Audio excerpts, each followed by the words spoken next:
So ayan mga pre, isang mapagpalang araw na naman sa inyong lahat at welcome back sa channel ko.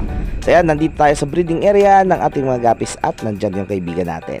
So ayan, papakita ko sa inyo kung ano yung ginagawa niya. Nagka-problema yung drain ng isang concrete pond natin, kaya pinaayos ko. Yan. So dito lumalabas yung tubig, kaya mabilis ma-drain yung fish pond natin. So maayusin natin yan at pupuruhan natin yan.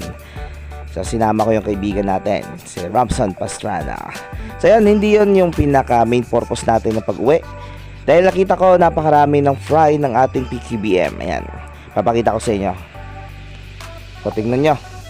Tingnan nyo kung gaano karami yung fry. So nandun yung mga fry na gino-grow out na natin at kukunin natin to ngayon. Let's go! So ayan, kukunin natin yung mga fry na pwede natin makuha. So kukunin natin to unti-unti. So doon ang dami. So yun, sa mga nagtatanong kung ano na naman yung aquatic plants na yan. So mga ligaw na damo lang yan na pinatubo ko yung ugat dito sa tubig. So napakalaking tulong sa filtration ng tubig at syempre hiding place ng mga fry. So tingnan nyo naman kung gaano karami yung mga fry natin at medyo maganda na yung katawan ng mga fry natin. So kukunin natin to ng dahan-dahan na hindi nagagalaw yung bed ng ating fish pond. So ayan, napakaganda talaga kapag ganito karami lagi yung ina-harvest natin. So estimated ko 2 breeder natin yung nanganak. So dahil yung mga breeder natin ay jumbo, so napakalaki ng mga PQBM natin. So full mass to mga pre, puting-puti ito yung mga breeders natin. At syempre ribbon type rin. So ayan, ubusin natin to dahan-dahan lang kasi ayaw natin na magalaw yung pinakailalim kasi napakarami ng dumi. So kapag nagkaroon na tayo ng flowing system ulit, linisin natin to para fresh na fresh yung tubig nila. Pero for the meantime, ubusin ko muna to dahan-dahan yung mga fry. Di ko alam kung gaano karami pero sure ako 100 plus to. So yun mga pre, kunin natin yung ibang fry gamit tong net, dahan-dahan lang.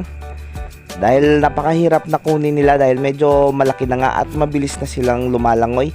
Di gaya ng mga days old fry pa lang, so madaling makuha. So ito medyo mahirap pero dahan-dahan lang para hindi masyadong gumalaw yung ilalim ng fish pond natin at hindi rin tumaas yung ammonia ng tubig.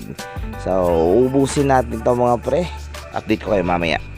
So ayan mga pre, nakakuha na ako ng unang batch natin. So marami pa mga fry. Ayan. So ganito yung mga fry natin. So meron, nakikita nyo, meron mga black fry. So eventually magmo-molt rin yan at puputi rin yan. So ito yung unang collection natin. Ilalagay natin dito sa kanilang grow out. Yan. So dito sa medyo malaki na concrete natin nakalagay yung mga fry ng ating PQBM. Ayan. So lalagay natin muna dito sa fish pond.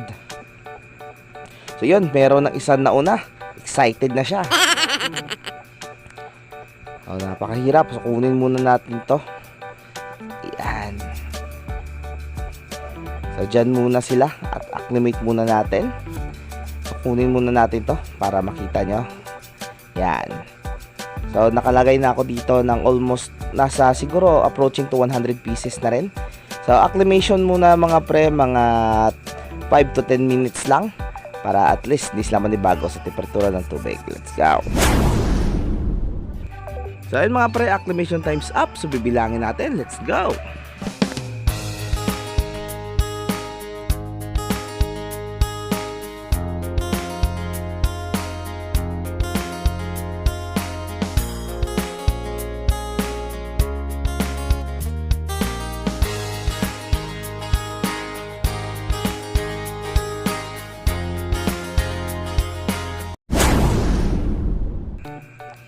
So ayun mga pre, exactly 70 pieces yung una nating nakuha at mangunguha tayo ulit ng mga fry dito.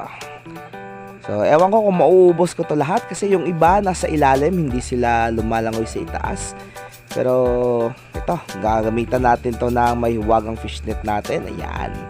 So tingnan nyo naman yung mga fry, maganda na yung katawan at ready na talaga na i-grow out. So medyo na-delay tayo kasi nga naglinis tayo ng mga pan natin. At syempre hindi madali yung paglalagay ng tubig kasi napakalaking volume ng tubig yung kailangang igibin natin para malagyan natin ng tubig yung mga concrete pans natin. So, konting sakripisyo pero magbubunga rin yan after 3 months. So, pwede na natin tong ibenta. Hopefully. Sana nga. So, marami pa dito mga pre. Hindi ko lang makuha talaga kasi yung iba nandun sa dulo. Hindi maabot ng net natin at yung iba nasa ilalim. Pero, kukunin ko lang tong mga pre at update ko kayo mamaya. So ayun mga pre, almost 95% ng mga fry ay nakuha na natin. Meron pang pailan-ilan sa ilalim gaya nito. Ayan. Hindi ko lang makuha-kuha kasi ayaw nilang lumabas. Nasa ilalim. So kapag hinabol natin ay magagambala yung ilalim ng ating fish pond. So wala tayong tubig na panglagay dyan. So ito lang muna yung nakuha natin ulit. So ito na yung pangalawang batch ng fry ng ating Platinum King Balloon Molly. Ayan. So ilalagay na natin dun sa ating fish pond.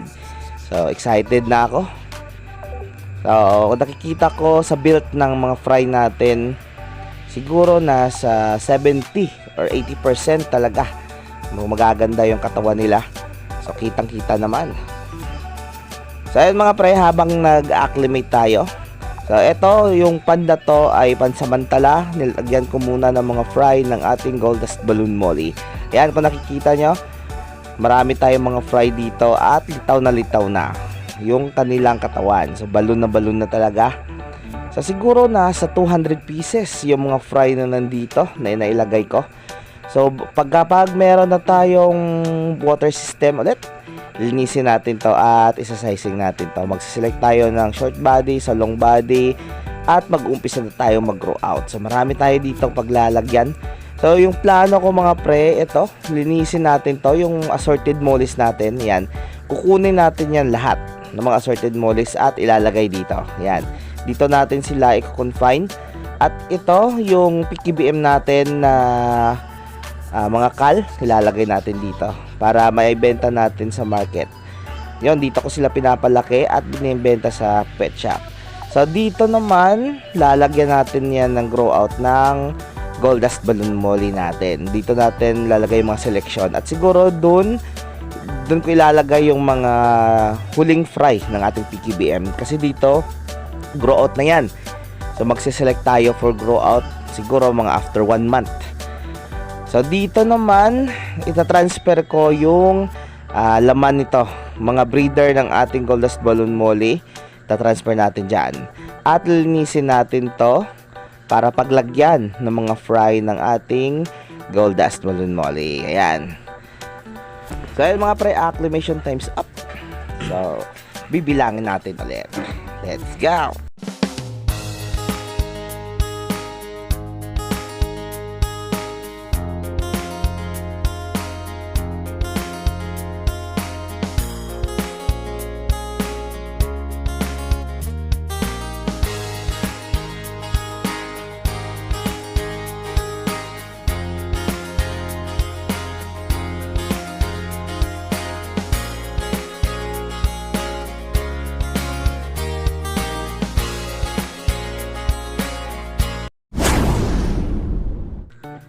So ayun mga pre, a total of 72 pieces na fry. So meron pa ditong mga natira. So more or less nasa 142 pieces yung nailagay natin sa grow out. Hindi pa kasama yung mga fry din dito. Siguro yung mga fry dito nasa 20 pieces pa. Hindi ko lang makuha. So ayun mga pre, maraming salamat sa panonood ng video natin. So abangan nyo yung mga future update natin sa mga next video natin. So ayun mga pre, please like and share. Maraming salamat. God bless us all and bye-bye.